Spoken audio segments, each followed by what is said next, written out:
As former military, it's a little bit insulting every time I hear people talking about the military when they're trying to talk about gun control and how young someone can actually purchase something like an AR-15 style rifle.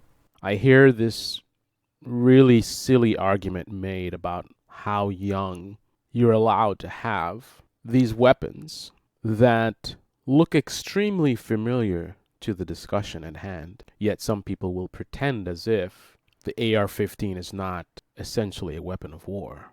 They will try to distract by pointing out other weapons that the military uses that civilians also use. Yet, if you Google military troops, you're not going to see tons of photos of Glocks or shotguns or even knives. This is what you're going to see. And I did another video going over the history and the connection between the Armalite AR-15s and the M16s and Colt and the military contract. Military rifles are great. They work well. But your civilian rifle, it can become yours. It can become your complete custom rifle and work even better for you. So which one's better in my mind? In my mind, whichever one's in front of me and that I can use, right? But I think anyone who would bring up the military in these conversations probably hasn't served, doesn't really know much about the military. And if they did, they might not want to keep bringing up the military because it's a can of worms. Let me explain. We're restricted while we're in the Marine Corps up to a certain rank if you're living on base.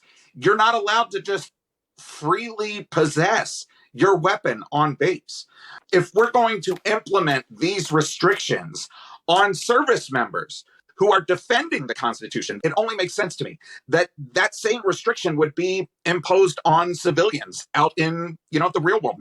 It is absolutely ridiculous to compare a highly trained and supervised and restricted soldier in the United States military to some random teenager who, on his own, without any supervision or training, simply walks into a store and picks up a weapon that can be just as capable or even more capable than the weapons in this photo, with one main distinction being the lack of select fire, which enables full auto.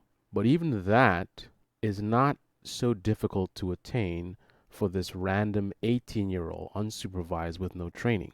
AR-15 style weapons can be modified to have full auto. Is you put your finger across here and then you slide it forward and put pressure on the trigger until it fires, and you keep pressure on it, and that'll bump the gun basically on your finger, and it'll give you the fully automatic effect. Now, I don't know about the laws, but there are also AR-15 rifles that were made with full auto as well, which a lot of these people who are defending, the pro-gun movement are not even aware of. Right? They think a distinction between AR-15 weapons and the military weapons is the full auto. Now, if you're talking about a modern weapon currently being manufactured, that's perhaps correct. But historically, that's not correct. The statement that AR-15s don't come in full auto is incorrect. They do, in fact, come in full auto. There's also people spreading misinformation regarding the legalities of machine guns. You can legally possess a machine gun in the United States of America. They're not illegal, except where they are illegal. So it depends on jurisdiction. So you have people that are not informed about guns making fun of liberals who are also not informed of guns. This is a typical American situation. Two groups of ignorant people arguing with each other.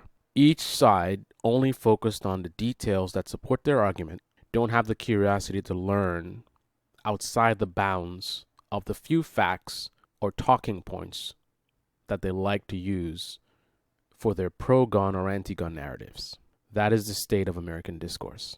In the Marine Corps, if you are a private through a sergeant and you're living in the barracks and you personally own a firearm, not the firearm that is issued to you, but your personally owned firearm, you are restricted on where that firearm is allowed to be stored. You are not allowed to keep it in your barracks room. You have to go and register it with the provost marshal's office on base. Then they issue you a receipt showing you where your weapon will be stored and when you can check that weapon out.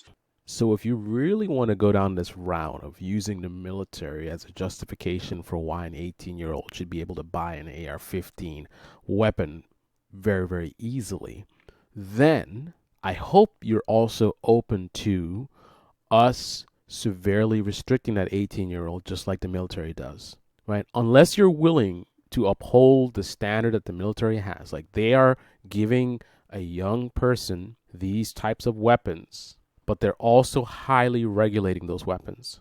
You cannot omit the regulation, the extreme regulation that the military does, if you're going to be using the military as an argument of, well, if the military does it, the military also does a ton of extra things, the training, the restrictions, right? You also have to be tested in terms of just to even join the military mentally to make sure that you're mentally sound. So a lot of these crazy nutcases would be booted out of the military from basic training, right? So if you're going to make these arguments, make sure you are informed about what you're talking about. The military gives these people weapons, but why? What is the context of them giving these weapons? If you don't fully understand the context, then don't talk about the military and what the military is doing with what age, right? Otherwise, you're doing the same thing that a lot of liberals are doing, who are walking around thinking AR means assault rifle. And you guys are there laughing at them. Liberals don't know about guns. Meanwhile, as I've pointed out in this video and other videos, you guys don't know a lot of stuff about guns as well, right? Again, people only focus on the facts that support their arguments. They don't have the curiosity to actually learn and understand what they're talking about, right? Because the point is not to learn and understand. The point is to win an argument. The point is to defend your tribe, pro-gun, anti-gun. The Marine Corps, the finest fighting force on the planet, is saying that those individuals should not be responsible for firearms in their barracks rooms. That's not the way it is in the civilian world. In the civilian world, you can walk into a gun store and walk out with 2 AR-15s and 1,600 rounds of ammo and just go live your life. Why is the Marine Corps more restrictive with Marines than a kid who's 18 years old and hasn't graduated high school is in the state of Texas? In conclusion, if you really believe that it's okay for an 18-year-old to just be able to walk into a store and pick up not even 1, but 2 AR-15 style rifles and tons of ammo, if you think that's a legit thing, then stand on that argument. But do not try to utilize the military as a justification for your argument, because the military doesn't do what you are suggesting to be done. Be honest about your arguments. Defend your arguments with facts and truth. Don't distort truth so that it supports the argument you're trying to make. If you want to follow military standards, then sure, give an 18-year-old an AR-15 style rifle after extensive mental examinations and also requiring supervision, monitoring, and extensive restrictions on that weapon. If you're okay with that, then keep talking about the military. If you're not, keep the military out of this conversation because it's not helping your argument. This is a Debate Me channel. Debate Me, comment section below. Click on the like button, subscribe, smash that bell. Be well. On a side note, even with all the restrictions that the military does, there are still some people with some serious mental issues that make it past the tests. And unfortunately, some civilians have paid the price as a result of this. So, no surprise what happens in the civilian world where these things are not even required.